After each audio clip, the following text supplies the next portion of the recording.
¿Y si te dijera que especular puede salir mucho peor de lo que imaginas? El vídeo no va de especular sí o no, sino de entender las posibles consecuencias y lo que realmente la diferencia frente a una inversión más automatizada. Hoy te cuento mi historia real con bonos, una estrategia que tenía toda la lógica, pero que 2 años después aún no termina de funcionar. Verás números reales, qué esperaba, qué pasó y en qué punto estoy hoy, con posiciones abiertas y rentabilidades latentes. Porque hay algo que no debes olvidar, invertir es método y especular una expectativa. Y si te quedas hasta el final, verás que habría pasado si en lugar de especular simplemente hubiera invertido, con números reales y con una diferencia que te va a sorprender. Así que no te pierdas este vídeo. ¡Vamos allá! En este canal lo repetimos siempre y es la base de cualquier persona que quiera invertir con cabeza. Primero, el fondo de emergencia. Antes de invertir un solo euro, asegúrate de tener un colchón que te cubra de imprevistos, porque no hay nada peor que tener que vender una inversión con pérdidas solo porque necesitas dinero para una reparación o una urgencia. Segundo, la parte de crecimiento a largo plazo, que normalmente cubrimos con renta variable indexada y diversificada. De un 20 a un 30% de tu patrimonio ahí, para que el tiempo y el interés compuesto hagan su trabajo. Y luego viene el tercer bloque, esa parte intermedia de medio plazo, para que ya tiene lo básico cubierto y algo de liquidez. Y aquí entra la renta fija, desde fondos de renta fija corto o medio plazo hasta bonos simples con vencimiento conocido, que para muchos es una forma excelente de obtener una rentabilidad moderada con un riesgo controlado. Son productos mucho más tranquilos, menos volátiles y que encajan muy bien cuando los tipos de interés están en niveles positivos. El problema, y lo veremos hoy, es que a veces esa sencillez parece aburrida y buscamos un poquito más. Un poquito más de rentabilidad que siempre viene con un poquito más de riesgo. Y ese poquito más fue lo que me llevó a probar una operativa más especulativa, que justo es lo que te voy a enseñar ahora. Veníamos de varios años tras tipos de interés negativos y a mediados del 2022 los bancos centrales empezaron a subirlos de forma agresiva, primero en Estados Unidos y poco después en Europa. Aquí podríamos ver los tipos de interés en Europa, después de esos fantasmas de las crisis subprime o de las hipotecas, vemos que más o menos desde el 2016 teníamos los tipos a cero y que justamente en junio del 2022 empezaron a subir. Y ahora vemos los mismos tipos de interés, pero de Estados Unidos. Similar, pero diferente. ¿Por qué? Porque ellos en 2016 sí que hicieron una pequeña subida a 2,5 y luego volvieron a bajar a 0,25 y en este caso empezaron a subir antes, en marzo del 2022. En 2020, por ejemplo, un bono español a un año, esto determina las subastas, veíamos que no solo nos pagaba un interés positivo, sino negativo, que si invertíamos a un bono español a un año perdíamos un 0,15%. Y esto no se quedaba aquí, si nos íbamos a 5 años, había un poquito más de tiempo, y en este caso nos llevábamos una rentabilidad de un 0,16%. Y a 10 años, pues a 10 años, si nos situamos por ejemplo en este mismo pico, veríamos que estaríamos 10 años para ganar menos de un 1% TAE. Y si nos íbamos a 30 años, pues por ejemplo en este pico también del 2020, nos damos cuenta que hubiéramos firmado un 1,54 TAE a 30 años vista, que se dice muy deprisa. Cuanto más largo era el plazo, más rentabilidad ofrecía, pero también más incertidumbre acumulada. ¿Y os imagináis a 30 años para invertir a un tipo medio inferior a la inflación media? Y aquí es donde entra en juego algo clave, la temporalidad en renta fija. Los productos de corto plazo, como los monetarios o los bonos a 1 o 2 años, se mueven prácticamente igual que los tipos oficiales. En cambio, cuando inviertes en muy largo plazo, la relación se invierte. Cuando los tipos suben, los precios de estos bonos caen con mucha fuerza y cuando los tipos bajan, son los que más se revalorizan. Para que lo veáis claro, si miramos un fondo monetario como el Groupama Tresorery, se aprecia perfectamente el cambio. Mientras los tipos eran negativos, él te daba negativo. Cuando empezaron a subir en 2022 o cuando ya fueron positivos, este te daba un resultado positivo. Pero ya vimos que los tipos de interés subieron y cayeron un poco, con lo que veríamos que este año estamos un poquito más flojos. En cambio, si miramos un fondo de muy larga duración, como el Vanguard a más de 20 años que invierte en bonos de la eurozona, es justo al revés. Vemos que mientras los tipos de interés eran negativos, este era un poco positivo, porque el único valor, refugio, rentabilidad garantizada estaba la máxima incertidumbre de estas emisiones a más de 20 años, y justo al revés, cuando subieron mucho los tipos de corto plazo, esto tuvo unas pérdidas impresionantes, de nada más y nada menos que casi un 40%. Y podemos coger más referencias. Si nos vamos a iShares a más de 20 años con el ticker TLT, que es muy famoso en Estados Unidos porque invierte en la deuda a más largo plazo, pues podríamos ver que desde el principio del 2022, con esta agresiva subida, pues llegaron a acumular unas pérdidas del 40%. Y aquí podríamos ver en otro ETF, similar al Vanguard, que era un fondo de inversión, pues aquí un ETF que invertía en deuda de la eurozona, pero a más de 25 años, con un comportamiento muy similar. Cuando empezaron esa drástica subida de tipos de interés, esto llegó a acumular unas pérdidas en torno a ese 40%. La lógica era clara, si los tipos volvían a bajar, estos bonos de larga duración se dispararían, porque son los más sensibles a los movimientos de tipos. Así que, en vez de conformarme con el 3 o el 4% de un bono simple a medio plazo, decidí ser más ambicioso y apostar por los bonos de máxima duración, buscando ese efecto multiplicador en el rebote. En el papel, todo cuadraba. En la práctica, como veremos ahora, el mercado tuvo otros planes. Y mi primera entrada fue el 22 de junio de 2023, con 1000 euros a este Vanguard a más de 20 años para testear. Nadie te avisa cuando hay techo o suelo, y me parecía que la subida de tipos estaba siendo muy agresiva. Y unos meses más tarde, el 13 de octubre, inicié una operativa con opciones, una put y una call, que en este caso una la cerré de seguida y una un poquito más tarde, donde me dieron unas pequeñas ganancias de casi 80 euros. Y a finales de octubre de 2023 y a toro pasado vimos el punto de inflexión en la deuda a largo plazo de Estados Unidos, ya que el TLT hizo su punto mínimo, y por eso a principios de 2024 me decidí a cargar más.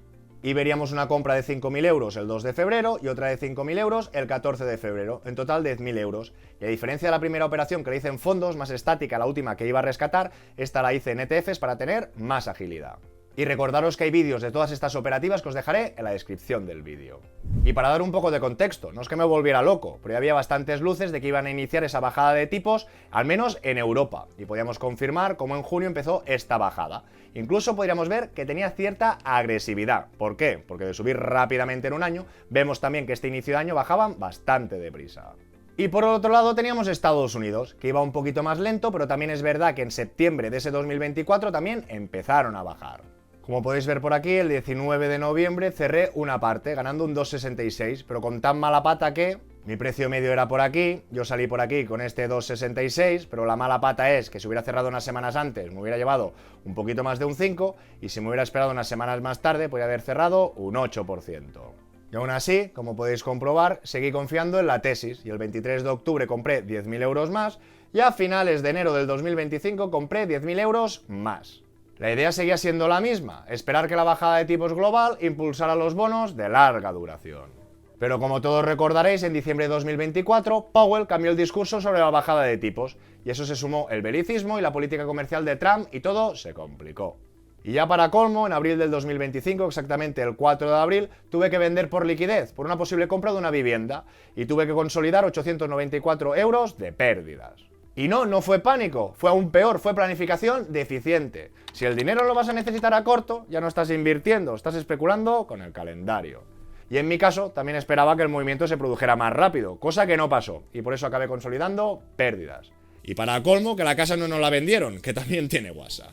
Y después, más tarde, que ya lo vimos en el último vídeo, que os lo dejé por aquí, entré de forma más táctica, en este caso comprando dos opciones del TLT con vencimiento en enero del 2026 y también con una posición del TLT 5, que era el TLT apalancado que se multiplicaba por 5. Y aquí sí que podríamos medio decir que actué cuando tocaba, porque sí que ya he consolidado estas opciones, no he ganado mucho, pero respecto a la prima sería casi un 16%, son 110 euros, netos me han quedado 108. Y por el otro lado veis que mantengo abierta la posición del 5 TLT para capturar el movimiento grande si llega. Aquí podríamos ver la cotización de este TLT5 o 5 TLT desde que compré. Veríamos que puntualmente he tenido unas ganancias del 20%, pero que no las he consolidado. Y ahora volveríamos a empezar. Y en productos apalancados debéis de saber que en un mercado lateral normalmente te erosionan con el tiempo. Resultado de toda esta película, actualmente tengo una pérdida latente, una minusvalía latente de este Vanguard de menos 700 euros. Operativas cerradas, la primera de opciones gané neto 78,56, la segunda operativa 107,56. Cuando cerré para consolidar parcialmente, que hemos visto que podía haber ganado un 5 o un 8, que no fue el caso, cerré un 2,66, y con esta mala planificación financiera y demora de resultados consolidé unas pérdidas de un 4,42 o lo que es lo mismo, casi 900 euros. Resultado, de momento he palmado, confirmado, menos 310,26 euros. Gané 78 de esta operativa de opciones, 107 de esta operativa de opciones, estos 265 que consolidé, pero por el otro lado, por la mala planificación financiera y esta demora, pues perdí 900. Con lo que me ha quedado de este ETF y las otras operativas estaría palmando 310,26.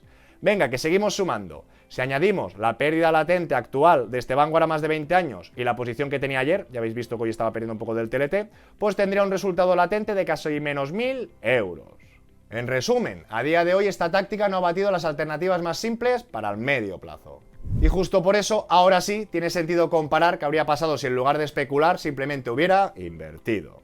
Volvamos al principio. Si en vez de buscar este movimiento perfecto me hubiera limitado lo más sencillo, probablemente los números serían muy distintos. Con los tipos ya en positivos, bastaba con hacer un bono simple a 3 o 4 años, al 3, al 4 o incluso al 5%, sabiendo de antemano lo mejor y lo peor que te podría pasar. Y no hacía falta adivinar el mercado, sabías lo que ibas a cobrar. Y esto ya lo explicamos en otro vídeo que os dejaré en la descripción, donde ya vimos que un bono gubernamental sencillo de países sólidos y con rentabilidades por encima del 3%, que ha sido el histórico del IPC medio, ya puede ser una buena inversión. Y mi problema no fue no saberlo, sino querer sacar más. Y para no hacer trampa comparándolo con un bono al 4% a toro pasado, lo voy a comparar con algo mucho más conservador y común. Y en este caso lo vamos a comparar con el PIMCO Brochure Maturity, uno de renta fija muy corta, casi monetario. Y en este caso entré con 15.000 euros el 10 de septiembre y no hay sorpresas. Gano poco, pero no pierdo. Y ahora para comprobarlo vamos a verlo en el tiempo. Y aquí tenemos tres productos muy distintos. Por un lado el PIMCO, con bastante capitalización, que sería más conservador y casi un monetario. Por otro lado este iShares a más de 20 años, que replica los bonos de más de 20 años de Estados Unidos. Y por otro lado esta alternativa de Xtrackers, que sería lo mismo que Estados Unidos, pero de la eurozona. En este caso sí que vemos dos clases con mucho patrimonio, veríamos que los gastos más o menos serían similares y sí que es verdad que aquí tendríamos distribución, acumulación y acumulación. Y aquí podríamos ver esta comparativa desde el 2015. Podemos ver que mientras los tipos eran negativos, este PIMCO nos daba rentabilidades negativas, menos 1,8, menos algo. Y podíamos ver que las otras alternativas que invierten en los bonos de máxima duración, como no había tipos de interés, sí que se revalorizaron mucho. Pero justo en 2022, cuando subieron de manera muy drástica estos tipos de interés, pasó justo lo contrario. Todo lo que habían subido se desvaneció y cayó un 30, un 40, un 50%. Y este PIMCO, que hasta el momento nos había dado rentabilidades negativas, pequeñitas pero negativas, ya tuvo un poco de crecimiento y en esta foto pues sí que nos dio algo positivo comparado con las otras que son negativas. Y está claro que si esto lo ponemos a 3 años, en este sentido le ha afectado más negativamente la subida de tipos a estos bonos de largo plazo y podríamos ver que aún hay más diferencias entre el PIMCO y las otras alternativas. Incluso si nos vamos en este año, pues veremos que el vaivén de subidas y bajada de tipos en algún momento sacaba la cabeza, nos sacaba ventaja y después actualmente las tendríamos por debajo. Y si vamos al riesgo, ¿qué ocurre? Pues que nos daríamos cuenta que estas volatilidades de este renta fija a corto plazo casi monetario está muy contenida y que estos que invierten en bonos de máxima duración pues son muy volátiles. Y ahora añadimos un cuarto invitado, el 5TLT, el mismo ETF del Tesoro americano pero apalancado 5 veces. Y ahora lo hacemos a la inversa. Si nos vamos al riesgo, ¿qué nos damos cuenta, señoras y señores? Que efectivamente, como está apalancado por 5, tiene 5 veces más esta volatilidad. Y si nos vamos a la rentabilidad, pensar que este TLT es más reciente, no llegamos al 2015, por suerte, pero partiendo de julio del 2023, desde entonces, pues podríamos ver en esta foto concreta, pues que el PIMCO nos ha dado casi un 10, veríamos las otras alternativas palmando pues un 9 y un 2, y en este caso estaríamos palmando más de un 80%. Y si ponemos periodos de tiempo más cortos, pues efectivamente podríamos ver como puntualmente este apalancado nos daría más de un 20%, pero si no consolidamos o no se da el movimiento, cuando viene el retroceso o lateraliza, pues retrocede de seguida. Recordar que el apalancamiento diario multiplica lo bueno y también lo malo, y si el movimiento no llega a tiempo, se desgasta en el día a día. Y la clave está aquí, misma tesis de fondo, pero riesgos y volatilidades radicalmente distintos. Y si volvemos al Excel y trasladamos todo esto a mis números, la diferencia se entiende rápido. Con mi operativa actual he palmado 310 y estoy casi palmando 1.000 euros de latente. Pero en lugar de esta operativa especulativa, hubiera hecho una operativa más conservadora o mucho más, insisto, ya no juego al toro pasado de los bonos, sino que me voy a un monetario renta fija a corto plazo, como sería este PIMCO. ¿Qué pasa o deja de pasar? Y no cuento ni las opciones, que me han ido bien. La primera compra-venta que hice de este ETF, en vez de ganar un 2,66, hubiese ganado un 3,33. Cuando me planifiqué mal financieramente y tuve que vender por el inmueble el 4 de abril, en vez de consolidar unas pérdidas de casi 900 euros, hubiera ganado poco, pero hubiera ganado. Con lo que ahora mi resultado operativo, en vez de perder 310 euros, estaría ganando 629, y la plusvalía latente que tendría del Vanguard, que no sería el Vanguard, en este caso hubiéramos hecho el PIMCO, sería de 448. Con lo que este resultado operativo más la latente, en vez de estar ahora de manera latente perdiendo casi 1.000 euros, pues estaría ya ganando más de 1.000 euros. Menos hubiera sido más, al menos hasta este momento. Y cierro este bloque con la idea importante: más ruido no es más rentabilidad. En inversión lo que suma suele ser lo predecible, simple y repetible. Yo sigo dentro de esta operativa de a largo plazo, porque el movimiento grande podría llegar, aunque paradójicamente entrar hoy sin estas pérdidas previas sería más fácil que lo que yo hice. Y esa es la frontera entre invertir con método y apostar por un timing. Hagas lo que hagas, necesitas un banco o un broker seguro y regulado, que te permita pasar de una estrategia sencilla a otra más táctica sin cambiar de plataforma. Tanto si estás empezando a invertir y no sabes cómo hacerlo, como si ya inviertes pero quieres diversificar y ampliar tus opciones, Freedom24 ofrece más de 40.000 acciones y más de 3.600 ETFs, con comisiones competitivas y una gran variedad de alternativas para que puedas elegir. Desde su apartado que comprar suben reseñas y ideas de inversión cada semana, con una selección de acciones, bonos y ETFs. Si buscas crecimiento a largo plazo, aquí encontrarás los clásicos de renta variable, como el SP500, MSCI World, FTSE All World y otros temáticos para las principales bolsas del mundo. Y si prefieres ingresos más predecibles o proteger tus ahorros de la inflación sin tanta volatilidad, también tienen ETFs de renta fija y monetarios. Freedom24 es la marca europea de Freedom Holding Corp, un grupo que cotiza en el Nasdaq. Está regulado en Europa bajo la normativa MiFID II, lo que significa que los activos están a tu nombre y cuentas con protección hasta 20.000 euros a través del Fondo de Compensación de Inversores de Chipre. Y ahora mismo tiene una promoción de bienvenida muy atractiva, con la que puedes conseguir hasta 20 acciones de regalo valoradas de 3 hasta $800 cada una. Solo por abrir cuenta y hacer tu primera recarga desde 1.000 euros ya puedes acceder a la promoción.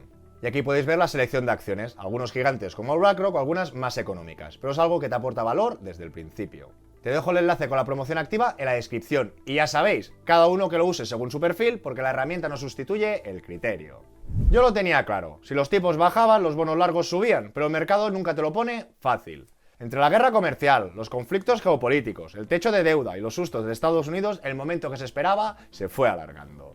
Europa empezó a recortar antes, pero la Fed mucho más tarde, y el resultado fue un mercado de bonos largos más lateral y más lento de lo que parecía. Traducido a la práctica, cuando dependes de un movimiento concreto y rápido, o no llega o el lateral te desgasta.